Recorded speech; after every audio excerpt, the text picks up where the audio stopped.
Awitin natin, paburing natin, pagkat siya'y nagmamahal sa ating lahat. Siya ay awitan, paburing natin, pagkat siya'y dakila at tapat.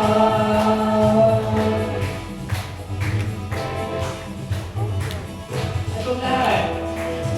Buhay ko ay lumigaya, magmula siya'y makasama, kung kaya awitan siya sa hinang. Suliranin lulunasan, pag-awitan na nalubusan, kung siya ay iyong pananaligan. Awitin natin, paburing awit, pagkat siya'y nagmamahal sa ating lahat. Siya ay awitan, paburing awit, pagkat siya'y nagmamahal at tapat.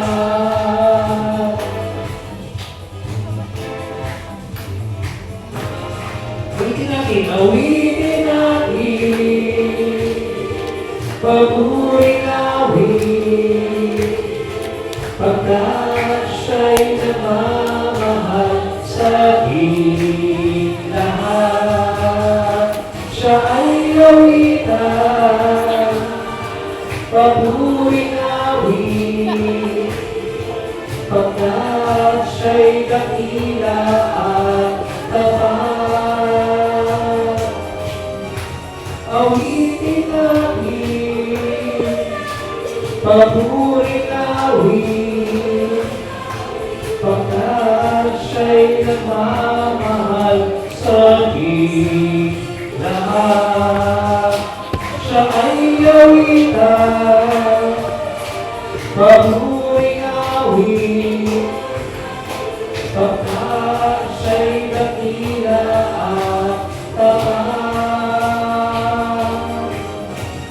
Awitin natin, paburing awit, pagkat siya'y nagmamahal sa ating lahat. Siya ay awitan, paburing awit. Ang awat ko na po ang kapulunan.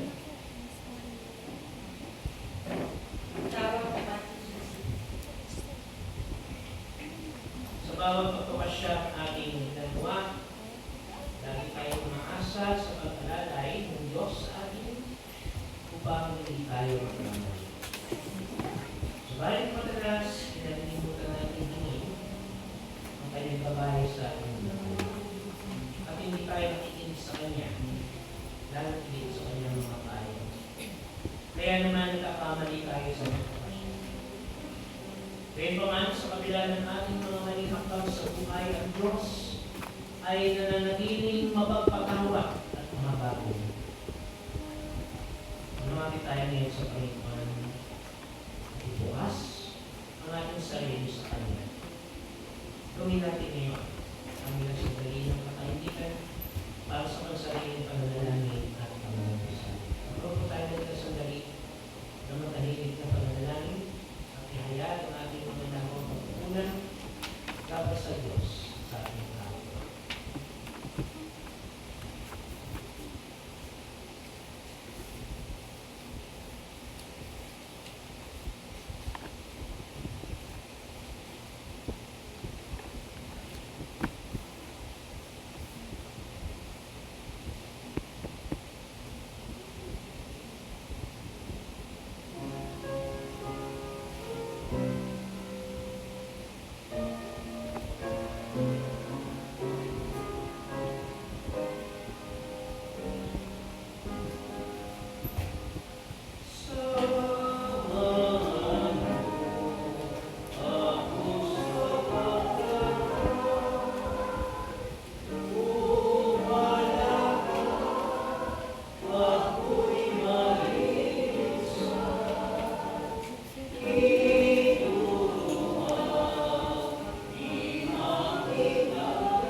balot ng dilim.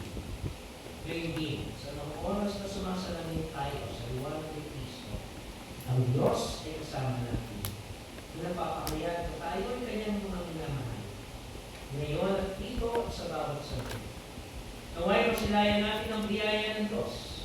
Dumarating at nagbabago sa ating mga buhay. Salamat sa Diyos. Tayo ay tinatawag. Tayo lahat ay patuloy na nakakadaraman at na tumatanggap ng patuwalaan ng hawak mula sa ating Panginoon sa mga sandali ito. Tayo lahat ay tumayo at patuloy natin ipahayag ang ating pagkakaisa sa pagpapalitan pa namin pagpapalitan at pagkakamayan habang tayo ay umaawit ng mga papuri at pagsamba sa Panginoon.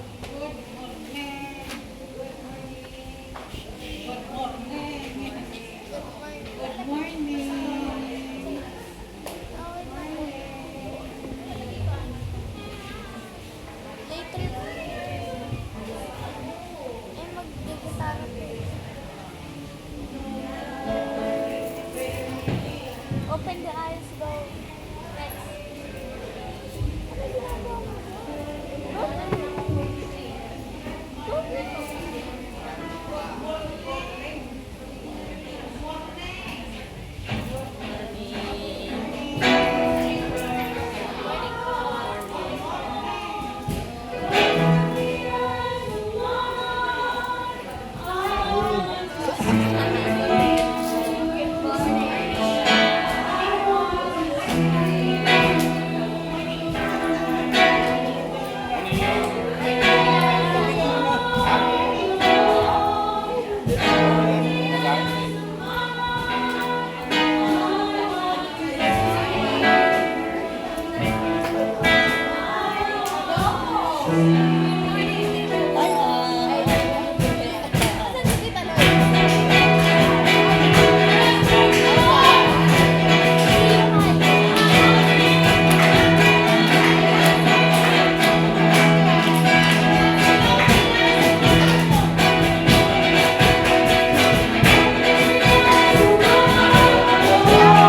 Brother David Dazi, maraming salamat sa bulaklak na ilan mo.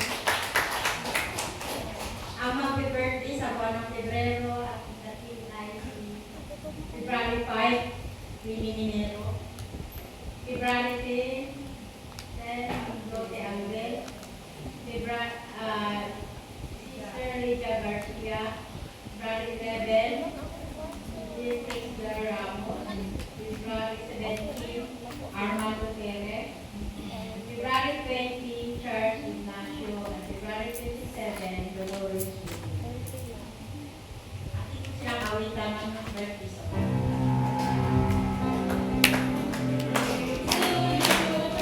Happy birthday to you. Happy birthday, happy birthday. Happy birthday to you. Bati sa iyong pagsilang, Diyos ang siyang magpala.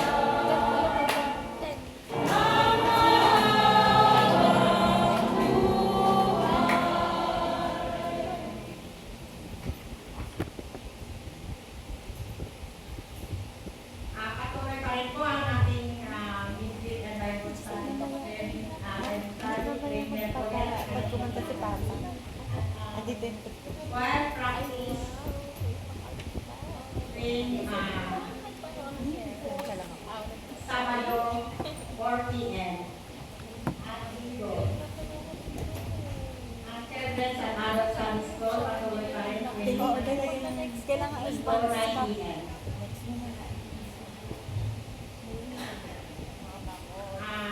May mga announcement po sa mga si Aros, WA, UCN, SIA, Wait lang.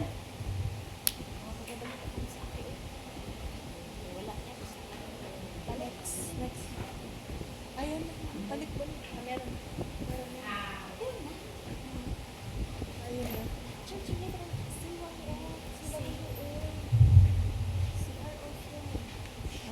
Isang mapagpalang umaga po sa ating lahat. Kahapon po ay ginanap ang Love Fellowship sa PCU Dasmariñas, Cavite. Ang inyong pong lingkod at ang iba po namin kasama, si Ate B, si Sister Divine, Sister Neris at Sister Lydia ay naka-attend po ito sa Love Fellowship na ito. Isang mapagpalang fellowship po ang naganap sa PCU. Sana po ay makapili namin kayong lahat ay makapili muli namin. Salamat po at magandang umaga sa ating lahat.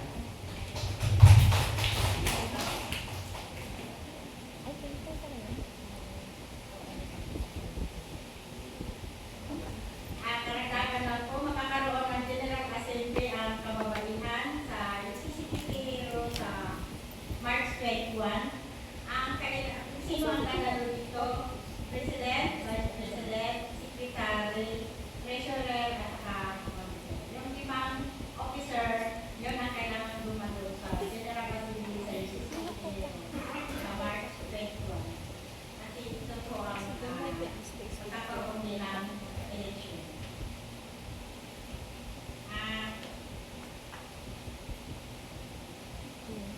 Dapat na siya dito na-update ko. So,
doon sa kanilang panawagan. Ngayon, ang problema natin kung paano natin dadalhin dito sa simbahan ang mga balikbayan boxes. Kasi hindi pwedeng sa bahay, kailangan dito sa simbahan ang bagsak. Itong balikbayan boxes ang pwede dito sa simbahan. Pero, bago namin makuha yun, kailangan namin magpasa ng 100 pangalan ng kabataan. Ang 30% dito sa church, ang 70% nanggagaling sa labas. Ang problema namin ngayon, kung paano kami mag-recycle sa labas, walang pwesto. Try namin pakiusapan si Kapitan kung papayag na sa barangay yun gagawin. Kung pwede lang. Ngayon, mangangalap kami na kailangan namin maghanap ng mga bata. Kailangan kasi 100 na-dispose lahat yun. Hindi rin namin masabog ano naman ang shoebox na yun kasi nakaset yun. Hindi namin pwede buksan. Kailangan yun. Ang kailangan makatanggap doon, 2 years old hanggang 14 years old. Nakalagay naman sa box para sa 2 years old, para sa 2 years old, gano'n. Iba yung panlalaki. Tatanong ko nga siya kung ano.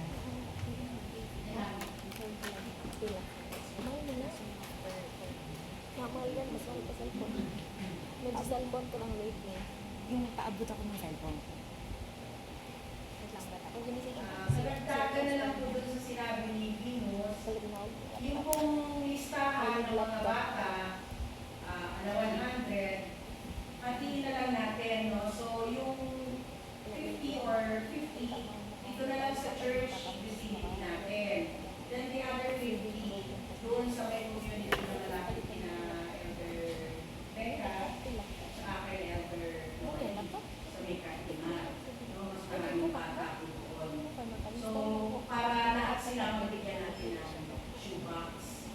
Tapos, yung mga kabataan naman po natin sa Pasay City Youth Home, ay tingnan natin kung pwede din natin sila. No? Hindi siguro, no? Kailangan community. Sa community kasi. So, magbibisitahin na lang po natin ang ating mga kabataan sa Pasay City Youth Home. Nakaschedule po tayo sa buwan ng Marso. So, ito po yung linggo na ng February. Kaya sa March, tayo po ay bibisita muli sa Pasay City Youth Home. And then, ang ating pong Bible study ngayong Miyerkules ay sa tahanan ni Sister Ana. Home Bible study po tayo. Kaya po, yung mga nakakaalam ng bahay ni Sister Ana, diretso na po kayo doon sa bahay niya. Sa Miyerkules po ng gabi. Alas 7 ng gabi hanggang alas 9. Okay. And then, of course, yung ating mga teachers, kasi for the whole month of February, si Nerissa po ang in charge doon sa mga bata. So, mag-request ako ng teacher natin kasi po, ang Board of Christian Education, hindi lang po ito umiikot sa aming apat ni Pastor, ni Venus, ako at ni Nerissa. Lahat po tayo dito mga kapatid. No? So kung kayo po ay pagtuturuin natin, kakailanganin po natin ang inyong tulong, magturo sa mga bata, no? Ay magturo po tayo. Okay? Sa atin naman po, Sunday School, nakaschedule na ako ngayong March. So, ang in-charge ng ating Sunday School ay ang siya. Kaya, nagdagay na ako ng mga pangalan ng mga Sunday School leader per Sunday. Itong March na ito. Ilalagay na lang po natin ang announcement. Para hindi naman lagi si Elder o si Pastor ang nag-lead sa Sunday School. Dapat iikutin din ho yan sa ating lahat. At kung tayo po ay papakisuyuan, na kayo po ang maging leader, kayo naman po ay bibigyan natin ng reading material para may support po kayo. Babasahin ninyo para magturo kayo, may guide po kayo. Sige po. So, yun lamang po at wala na nakakalimutan po ako. Siguro si Pastor na lang ang magdadagdag ng pamanita. Salamat po.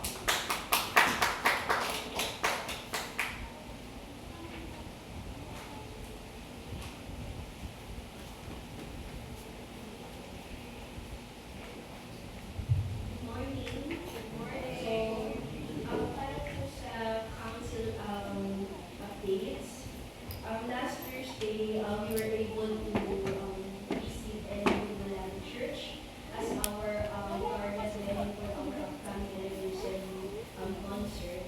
At nagkaroon po tayo ng pag-uusap together with President Bobby Alfonso.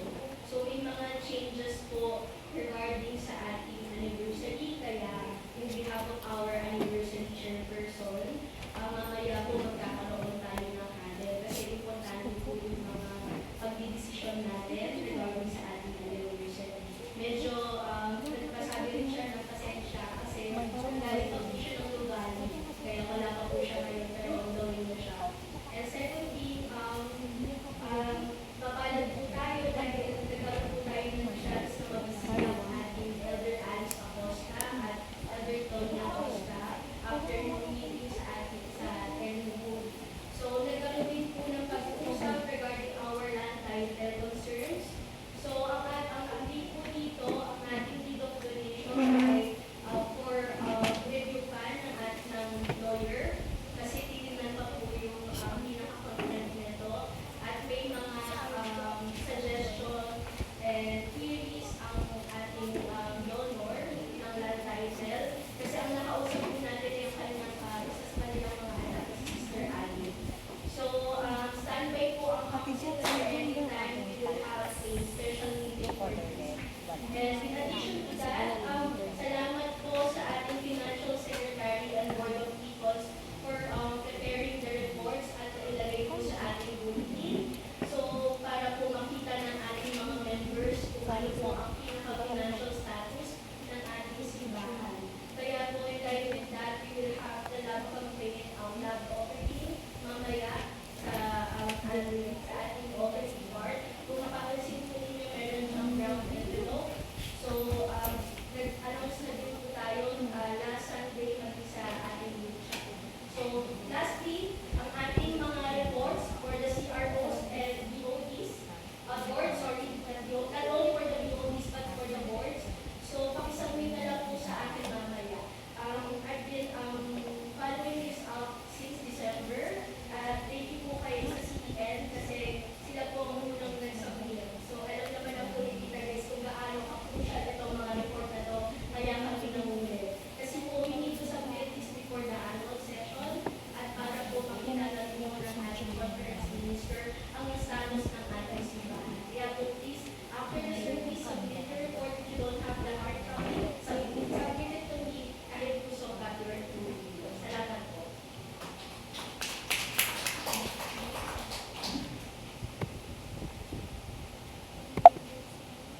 Mapaalam, umaga po mga kapatid. Good morning. Napapasalamat po tayo sa Panginoon sapagkat tayo po ay sumapit na sa unang linggo ng Quaresma o First Sunday in Lent. At ito po ay opisyal na sinimulan ng Miyerkules sa pamamagitan po ng pag-alaala natin sa Miyerkules ng mga apo o Ash Wednesday. Sa panahon po ito ng Quaresma ay meron po tayong 4 araw na paghahanda o preparasyon para po sa pag-alala po natin sa pagpapakasakit at paghihirap ng ating Panginoon sa Kristo. Ito rin po ay panahon upang tayo magbalik loob sa Panginoon. Kilalanin na tayo lahat ay mula sa alabo at babalik din sa alabo. At wala po tayo ng mga yaman na maaaring ipagmalaki at dalhin sa harap ng Diyos. Sapagkat sabi nga po nito, kung ba't ako ipinanganak sa mundo nito, ay ba't din ako magbabalik sa Kanya. So we are nothing, sa harap ng Panginoon. Kung kaya hindi po natin dapat magmalaki, hindi po natin dapat ipagmalaki at ipagmayabang yung anumang mga pagsamantala sa mundo nito.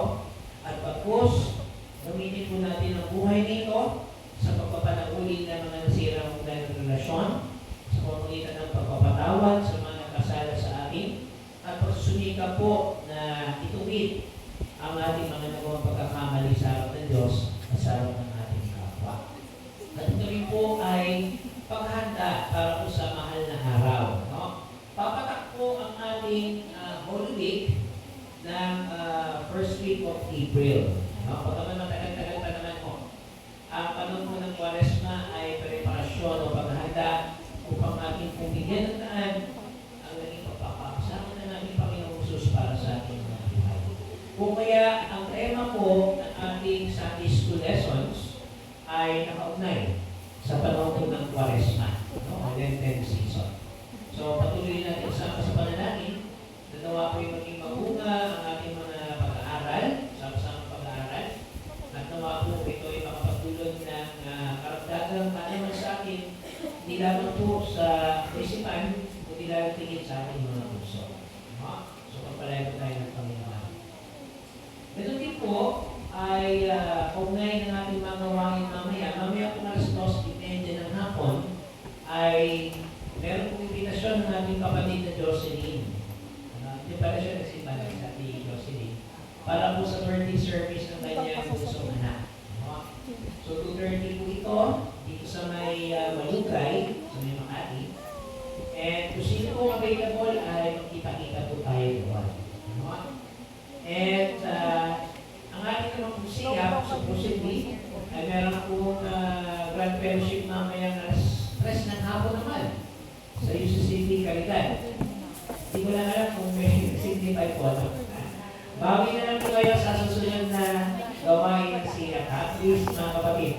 Kasi matagal-tagal na tayo hindi nakakatalo sa on behalf ng ating church. So isama natin sa panalangin din ang mga upcoming assemblies ng CROs. Nanusan mo ng ating kapatid na Venus. At ito po ay paghahanda rin sa ating tago ng pagpupulong sa ating annual session. So yung every CROs po ay magtataos po ng mga general assembly upang maghalal na report ng mga panibagong opisyales. So sama natin sa ating mga panalangin. Okay din po ng ating gawain sa upang ito ang tao ng Praise Festival. So nagpapasalamat po tayo sa ating praise team, sa ating choir, sa ating mga kids choir, at sa ilang mga individual po na mag-aalay ng kanilang kakayanan at talento para po sa ating Panginoon. So nawa po ay maging magbunga ang lingkod ito, ang ating pagsapag ito, upang dakilain at papurihan natin ang ating Panginoon. At kung din po, sinabi ng ating kapatid ng Grace, sa darating nga po ng Miyerkules, ay pagkatapos po tayo ng ating home Bible study sa sabahayan po ng ating kapatid na Ana. So in advance kapatid na Ana, thank you very much po sa inyong pag-host at nawa po ay maging mabuga ang ating gawain sa darating ng Miyerkules. Isama po natin sa panalangin ang mga susunod pong gawain sa darating na Marso. Sa ating local church at sa ating pong conference ay may mga parang po tayo ginagawa sa mga certain activities. So, sama mo natin yan sa ating mga pagkakalangin. Meron po tayong mga nakalimutan pa? Kung wala na po, tayong lahat ay tumayo. Bilang tanda ng pagdana, magbasa po ng ating mananaksulatan sa mga.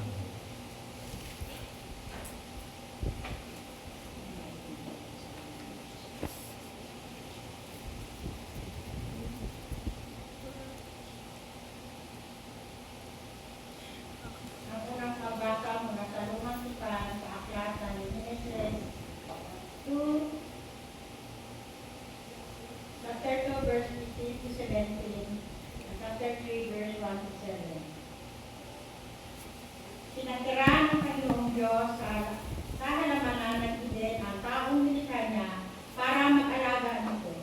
At sinabi niya sa tao, makakakain ka na kahit anong bunga ng punong kahoy sa halaman mo, maliban lang sa bunga ng punong kahoy na nagbibigay ng kaalaman kung ano ang mabuti at masama.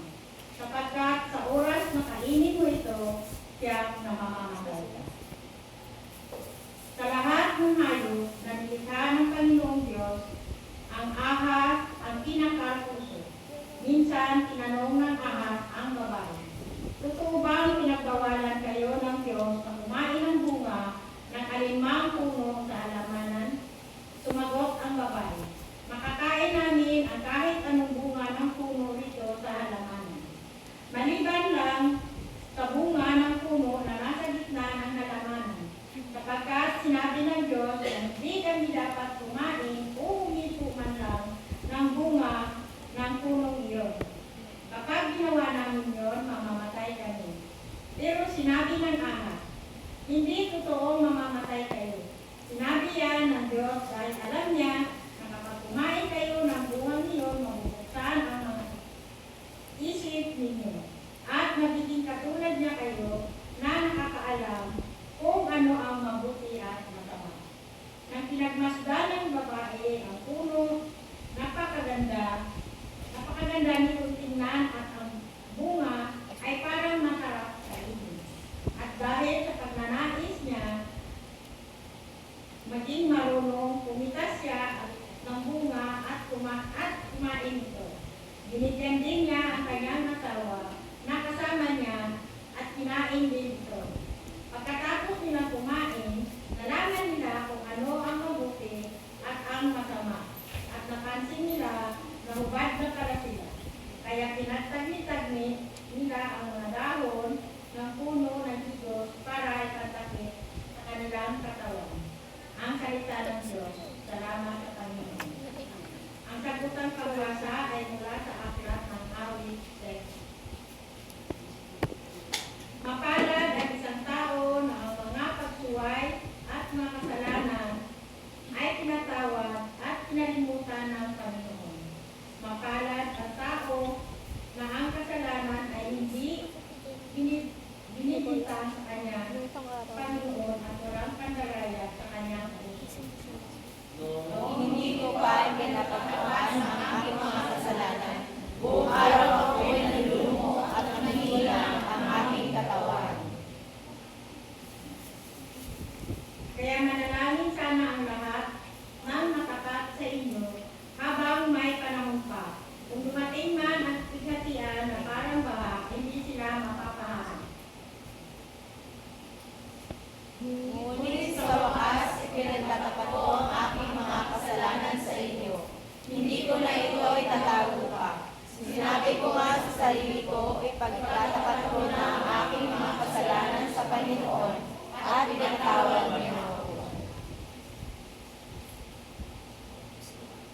Sinabi ng Panginoon sa akin, ituturo ko sa iyo ang daan na dapat mong nakaran.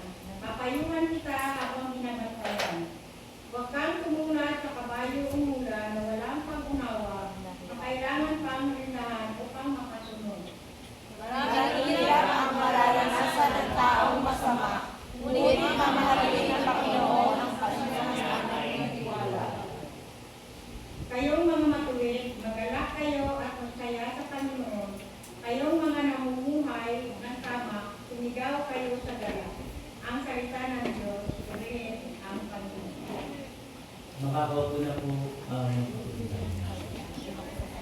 Sa bahaging ito, inagapin natin ang ating mga puso't isipan sa pagkinig at pagninilay. Ang ibabahagi ko ng ating mga awit sa pamamagitan ng mensahe sa awit.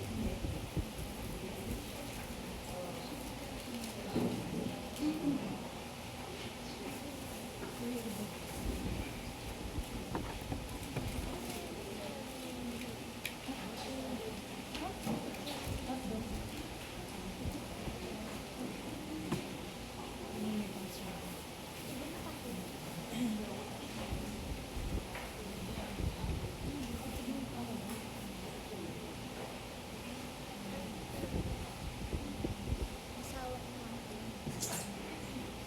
Parang nasa iyo yun.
Ayun na nito. Akin na ito.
Kung meron yun sa pagpapakanta ka sa ano ka,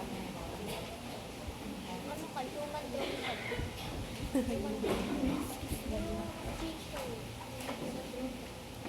Sige na.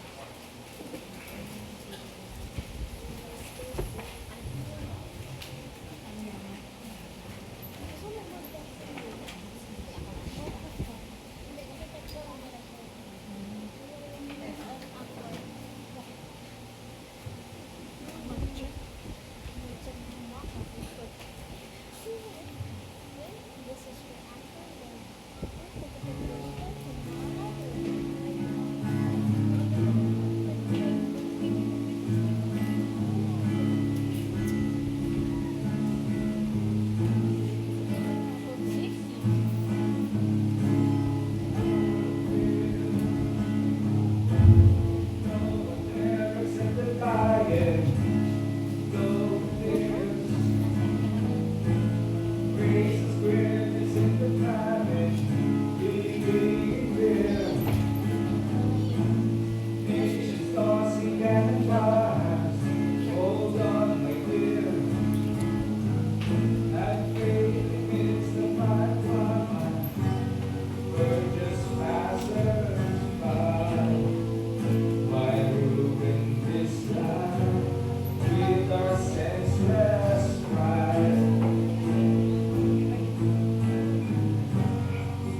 aming pong inawit ay original composition po niya. Yes! Kaya salamat sa Panginoong Diyos, siya po binigyan ng talento na mag-compose. Yung lyrics ho ay hati kami. Pero yung melody and yung tune, etc. kay Elder Joey po yun. Salamat po sa Panginoon.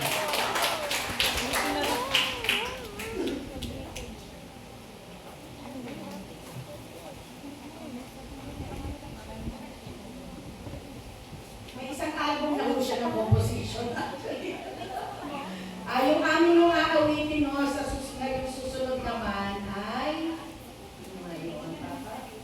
Lives in Me. Original composition din po niya.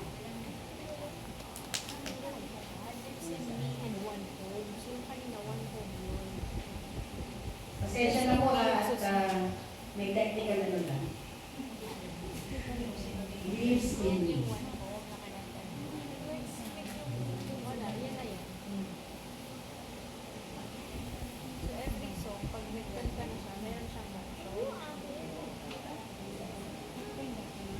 Okay.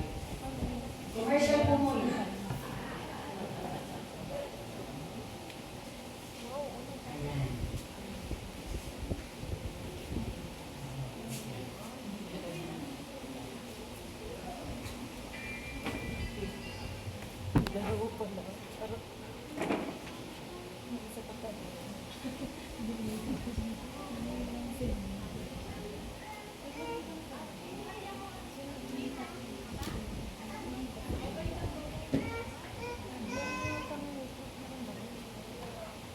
Nakikita naman po dito ay ang aking kapatid, si Nonoy Duarte. Siya naman yung aking pinag-usapang Lorito.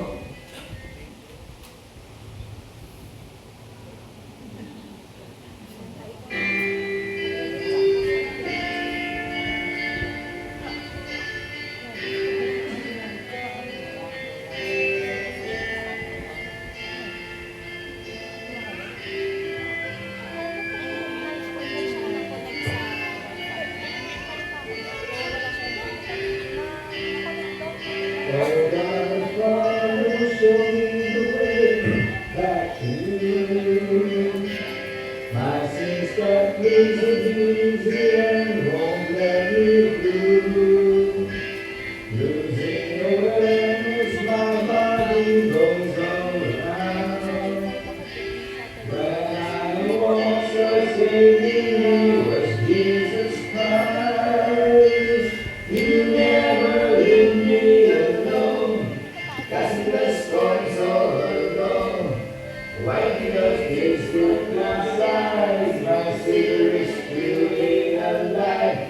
You hold me tight as we go, all harm will just fade and grow. You said that from now on, my child, I live in you. Jesus, died for me, buried away my sins.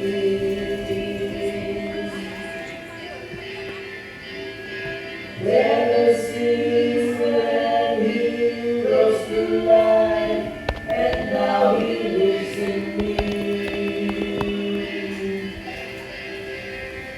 When I'm in the valley of the shadow of death, I feel no evil, for Jesus is in me. With love and faith I'll testify to my destiny, to tell him you and God the Father for eternity. You never leave me alone, passing the storms all alone. Wiping the tears from one's eyes, my Savior is truly alive. You hold me tight as we go, all harm will just fade and go. You said that from now on, my child will live in you. Jesus, died for me, buried away my sins.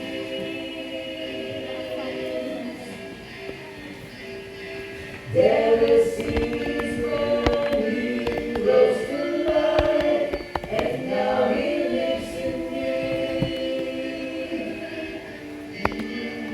We never will be alone, the storms all along. My breath is from inside, my Savior is truly alive. You hold me tight as we go, all harm will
Hinahanap ko pa lang. Tapos, okay na pala sila.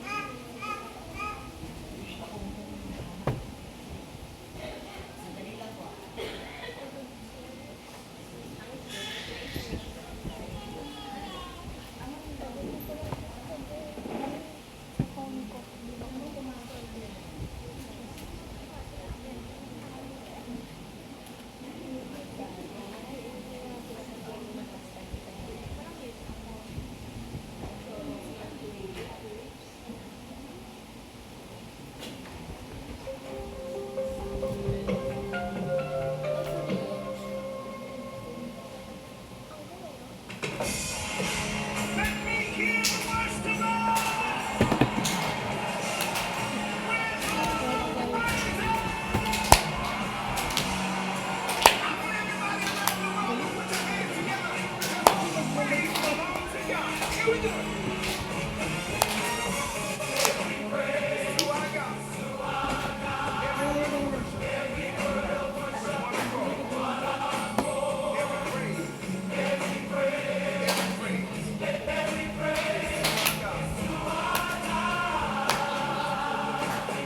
sa mga bata. Sobrang bago yung phone pag dito. Sa mga bata.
Every move I make,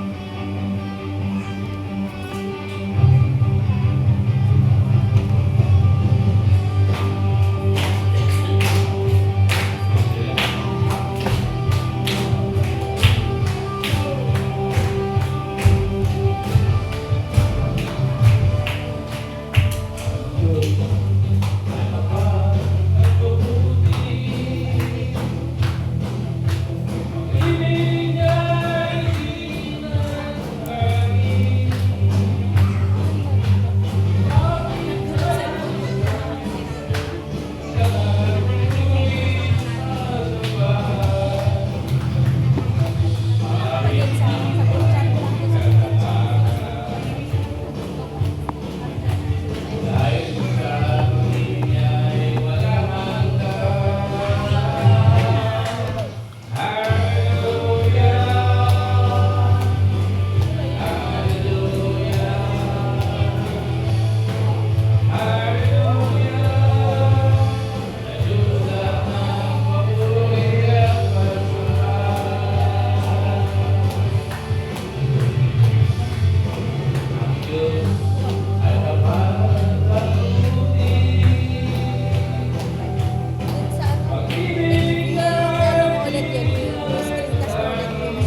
results.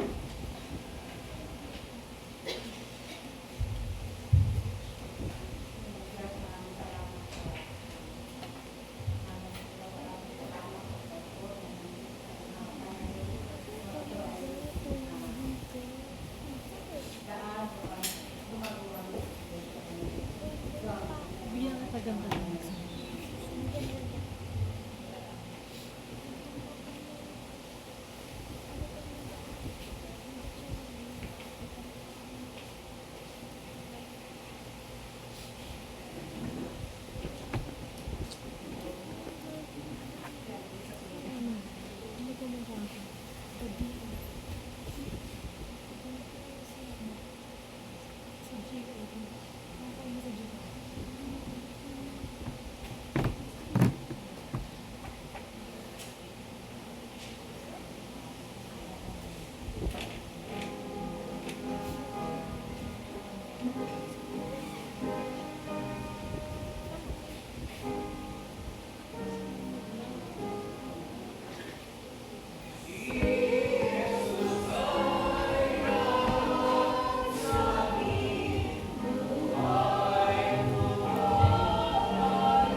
lalo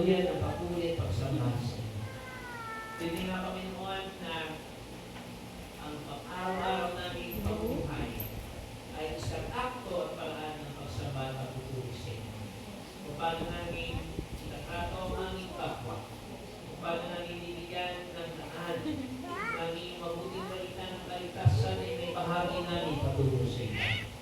At kung paano kami ay maging instrumento ng inyong dakilang pag-ibig at higit sa lahat ang inyong pagpapatawad. Salamat, Panginoon, sa mga kapatid at sa bawat isa na alay ng kanilang mga talento at kakayanan para sa inyo. At kung ito po'y tanongin ng Panginoon sa paraan at sa buong pagpapagubaga na ito inahayag sa inyo at tanging sa inyong pangalan niya. Panginoon, aming po niyong papasalamat sa mga kapatid namin na nagdiwang at magdiriwang ng kanilang karawan sa buong linggo nito. Patuloy niyo po sila pagpalayo, Diyos. At kinalatan natin ang katiyakan at pag-asa na bumula lamang sa iyo. Ang panibagong buhay ay nagdaan ng inyong pagpapala at biyaya. Panginoon, dalangin namin ang mga balaki ng iglesia nito. Lalo higit sa paghahanda para sa konsyerto at anibersaryo, ang ika-82 anibersaryo ng pagkakatatag ng iglesia ninyo sa lakong ito, Panginoon. Paunahin po sa mga anniversary committee at ang konsilyo at sa iba pa mga inyong kakasangkapanin, Panginoon, na mga lingkod upang maging posible ang gawain ito. Hindi para sa amin ito, hindi para sa inyo. Wala ito po, Panginoon, ang bawat ministeryo at gawain ng iglesia nito, magmula po sa mga kabataan, mga bata, ang mga kalalakihan at kababagihan, ang mga young adult, ang lupon ng mga diakono, ang lupon ng edukasyon kristyana, ang lupon ng mga tagapamahala, at iba't iba pang mga larangan ng uri ng ministeryo na ipinagkatiwala sa aming Panginoon.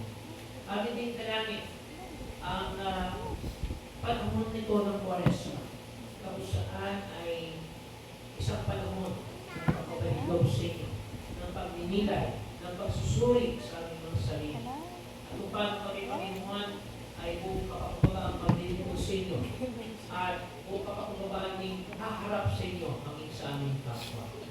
Salamat, Panginoon, sa inyong pagpapaalala na kami ay mula sa labok at kami magbabalik sa labok at kami na tamang Panginoon. At wala kami dapat ipagmalaki sa inyo, Panginoon, maging sa aming kapwa. Sapagkat ang mga material na bagay na aming dalahin sa ngayon at mga material na posisyon ay pansamantala lamang. Susubalit, Panginoon, ang inyong kaligtasan, ang inyong pag-ibig ay pagwalang hanggan. At ito po ang aming pinangahawakan sa mga oras na ito, Panginoon. At ito po ang aming nagpapasalamat. Sapagkat minsan pa ay inialay ang iliman ng Jesu Cristo upang aming mapagtan ng buhay mo. Panginoon, dalahin ko po ang gawain na aming kakarating sa matapos na sa hapon ito. Ang pagpupulong ng Anniversary Committee. Ang birthday celebration at service ng anak ng aming kapatid na Jocelyn at maging ang matagumpay na siya assembly. Panginoon, sa iba pang nagawain namin sa darating na linggo, sa darating na mga araw, ay patuloy din po yung patubayan at samahan. At pinagtitibay namin, Panginoon, at inihahaya na kailanman hindi niyo pababayaan ang inyong mga anak at ang inyong mga lingkod. Sapagkat minsan pa, ayaw ay nagtapat sa inyong mga pangako. Panginoon, natin po kami sa aming pagsamantalang paghimulan at patuloy namin ang patuloy ng aming mga sarili sa diwan at tali ng pag-ibig at paglingkod. Ito po ang aming pagsama po namin ng aming pasasalamat sa daming pangalan ni Jesus, naming Panginoon at tagapagligtas. Amen at Amen. Humayo kayo ngayon. Taglay ang katuwiran ni Kristo at huwag ninyong itago ang inyong kahinaan, magtiwala sa Diyos na nagkakaloob ng pag-ibig at awa. Huwag matakot harapin ang ilan. Maging matatag sa pagharap sa anumang pagsubok at tukso at huwag makipagkompromiso sa away ng Diyos ang kasamahan. At ang Diyos ang masinti ninyong kanlungan mula sa pagkasira. Si Kristo ang maging inyong guro at ituro sa inyo ang landas na dapat inyong tahakin. At ang Espiritu Santo pumatnubay sa inyo sa tamang pagpapasya. Pumayo kayo ngayon sa kapayapaan na handang ibigin at pagpupunahan ng Diyos sa pangalan ng kanyang anak at sa pagtubay ng Espiritu Santo. Amen.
Ayaw ko na.